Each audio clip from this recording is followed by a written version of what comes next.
We are the Gujarat Technological University. Since its inception over a decade ago, GTU has been empowering young and curating minds to realize their true potential. Over 4 lakh inspired students are enrolled with one of the premier academic universities in India. With more than 450 affiliated colleges in its fold operating across 5 zones of the state, GTU, the International Innovative University, your place to move forward.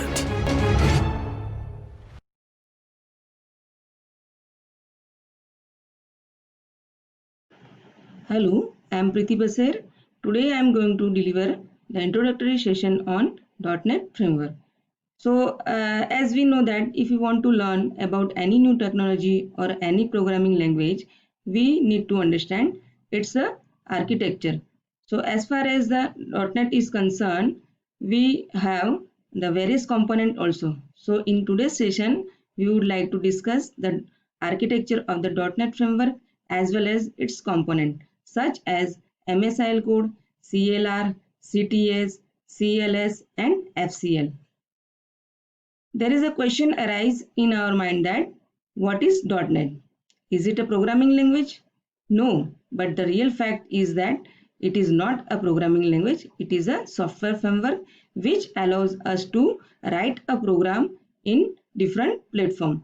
And with this platform, you can write a wide variety of application. So before going ahead, let us look at the history of the .NET framework. As we know that the .NET is a software framework which allows us to develop the various kind of application such as web-based application, Windows-based application, console-based application, web forms, and many more.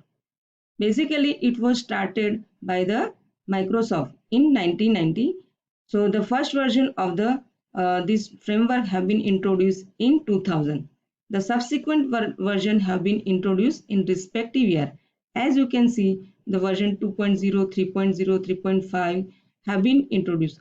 At the end, we can see that .NET version 4.7, which was introduced in 2017, which comprises of several features. Now, what are these features? I have listed out here.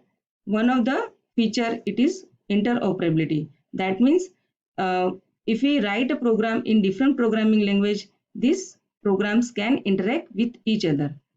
One of the core heart of this .NET framework is a CLR engine. What it does, it converts the programs which is written in high level language into the machine code. It also provides the various services such as the thread management, exception handling, garbage collection, and many more. Third one feature of this .NET, it is language independence. That means it allows us to write a program in more than 40 languages. It supports more than 40 languages such as C, C Sharp, C++, J Sharp, and many more. Along with it provides the standard sets of library through which we can create the wide variety of applications for various platforms such as we can create the application for the desktop, laptop, on mobile base as well as the smartphone devices. And once this application have been created, it provides a very good environment for the deployment. It also supports the object-oriented concept such as polymorphism, encapsulations, and inheritance. It gives the highest security mechanism to your application. Apart from this, the applications which are created in the .NET are more portable. It also supported in the multiple devices. Portability means once the application is created in one machine, it can run on any of the machine. Now, let us look at the architecture of the .NET framework. To understand this architecture, we must be knowing the general architecture of any software framework. In the general architecture, at the bottom level, we have underlying operating system. Above it, we have the execution environment where our application gets run. And above it we have the standard set of library through which we can create our applications, and above it we have different varieties of applications such as web application, Windows applications, mobile based application, web services, XML based web services also. So if you compare this architecture with our general architecture, you can see here at the bottom level we have underlying operating system, it is Windows. Above it we have a common language runtime environment, and this common language runtime environment will execute the application which is written in multiple language uh, on a variety of platform. For creating the applications we have the standard set of library. It is provided by the framework class library, right? So these are the basic library which have been provided by the .NET framework through which we can create the wide variety of application.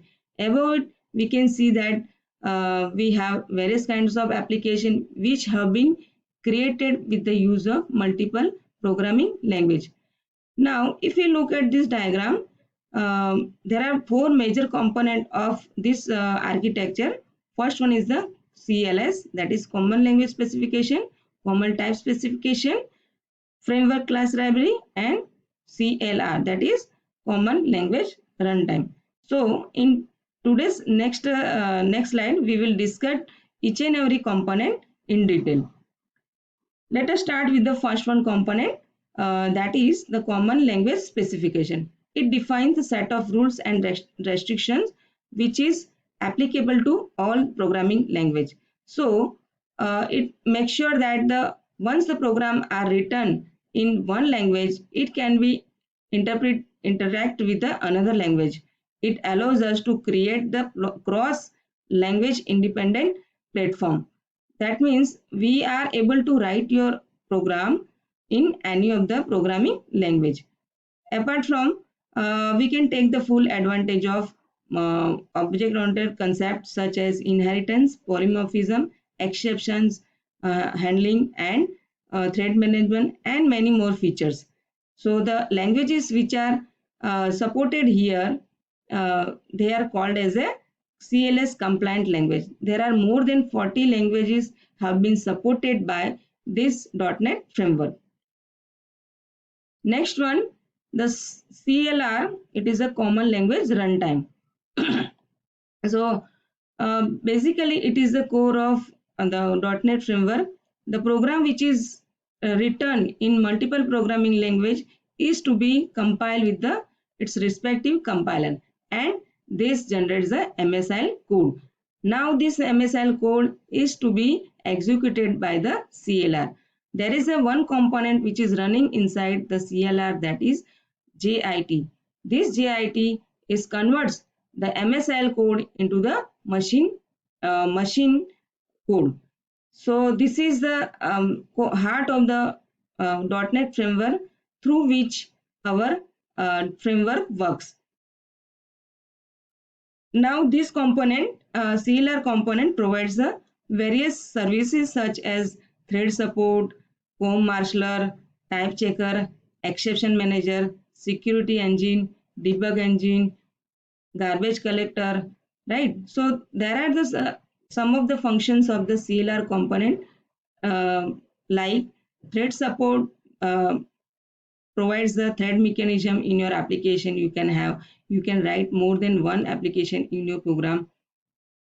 Along with we have exception manager to handle the exception. Security engine provides the security in your code. The garbage collector manages the memory in your applications.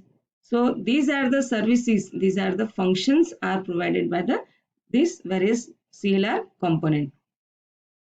Now one more component of the this .NET framework, that is the common type specification. This common type specification supports the common specification for all the data type.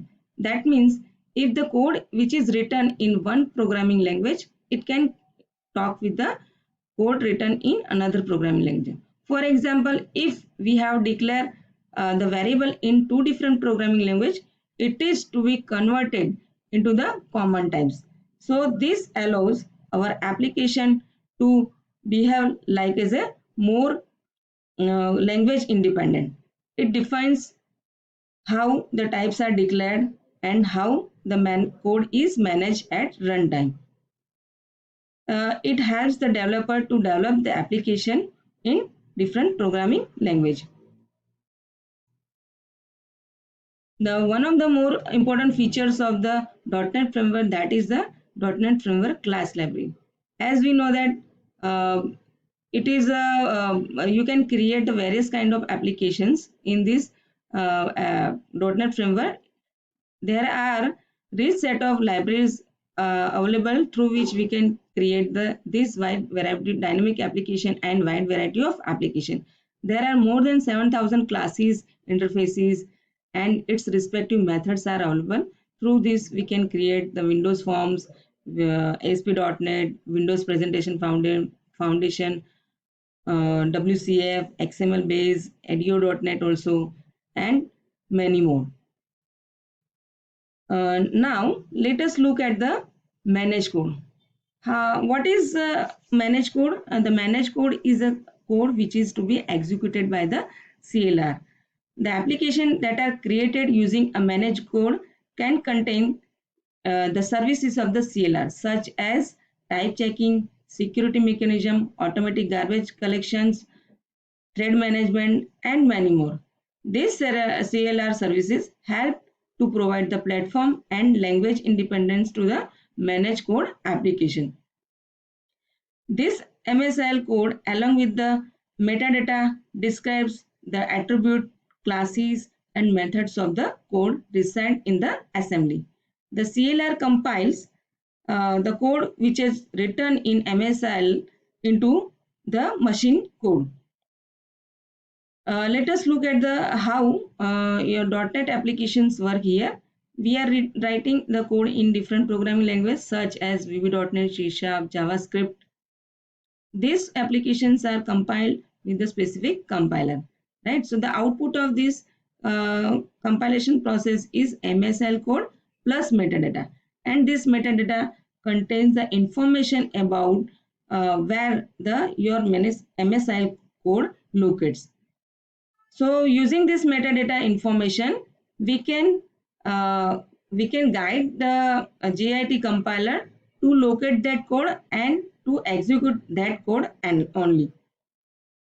Once the MSIL code is generated, JIT compiler will execute the MSIL code on respective platform. That means it converts the MSIL code into the native code, which is machine understandable form.